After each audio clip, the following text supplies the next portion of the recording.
Welcome to my YouTube channel. जैसा कि आप देख सकते हैं, ये आधुनिक भारत का इतिहास बिपिन चंद्र का नया संस्करण है। तो मैं ऐसा सोची हूँ, चैलेंज की हूँ खुद को कि मैं इसका हर एक पेज पर डे मैं आपके लोगों के साथ पढ़ूँगी। तो चलिए स्टार्ट करते हैं।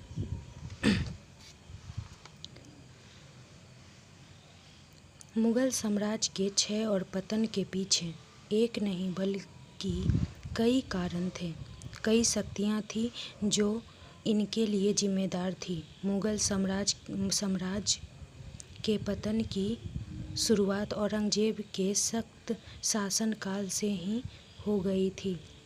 औरंगज़ेब को विशाल साम्राज्य विरासत में मिली थी। उसने इस साम्राज्य को दक्षिण की दूरस्थ भौगोलिक सीमाओं तक फैलाने की नीति अपनाई।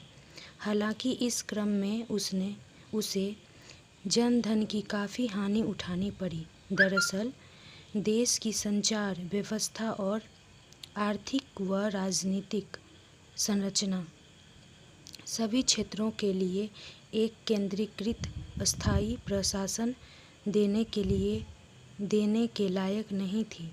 इस तरह पूरे देश को एक केंद्रीय राजनीतिक सत्ता के तरह लाने का औरंगज़ेब का मकसद सैद्धांतिक तौर पर भले ही उचित रहा हो, लेकिन इसे व्यवहार में लाना आसान नहीं था। औरंगज़ेब राजसत्ता के मामले में विफल रहा था। वह मराठों की क्षेत्रीय स्वायत्तता की मांग मानने को तैयार नहीं था। औरंगज़ेब इस बात को समझ नहीं पाया कि शिवाजी और दूसरे मराठा सरदारों का आसानी से दमन नहीं किया जा सकता। इसी वजह से अकबर ने राजपूत राजाओं व प्रधानों के साथ गठबंधन बनाया था। औरंगज़ेब से भी मराठा सरदारों को मनाने की आशा की गई थी, लेकिन उसने मराठों का दमन करने की नीति अपनाई। मराठों के खिलाफ निरर्थक लेकिन कठोर अभियान वर्षों तक चलता रहा। इसमें उसके साम्राज्य के संसाधनों की काफ़ी बर्बादी हुई। व्यापार व उद्योग तबाह हो गए। 25 से ज़्यादा वर्षों तक उत्तर में औरंगज़ेब की मौजूदगी और मराठों को दबाने में उनकी विफलता के कारण प्रशासन में गिरावट आई।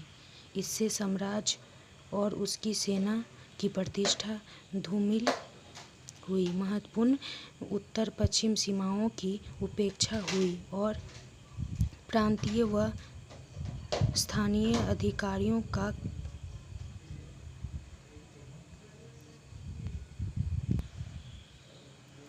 अधिकारियों को केंद्रीय सत्ता की अवहेलना करने व आज़ादी का सपना देखने का मौका मिला। इसके बाद 18वीं सदी में उत्तर में मराठा राज्य के विस्तार से केंद्रीय सत्ता और भी कमज़ोर हुई। कुछ राजपूत राजाओं के साथ औरंगज़ेब की लड़ाई का भी मुग़ल साम्राज्य पर विपरीत असर पड़ा। राजपूत राजाओं के साथ गठजोड़ और उनके कारण मिला सैन्य समर्थन अतीत में मुग़लों की ताकत का बहुत बड़ा आधार बना था। जैसा कि मैं आपको बोली थी, मैं एक पेज कंप्लीट कर चुकी हूँ। देखते हैं कि इस बुक के लास्ट पेज तक मैं बनी रहती हूँ कि नहीं। बस इसको शुरू करने का मेरा बस एक ही मकसद है, इस बुक को अच्छे से पूरे तरीके से पढ़ लेना।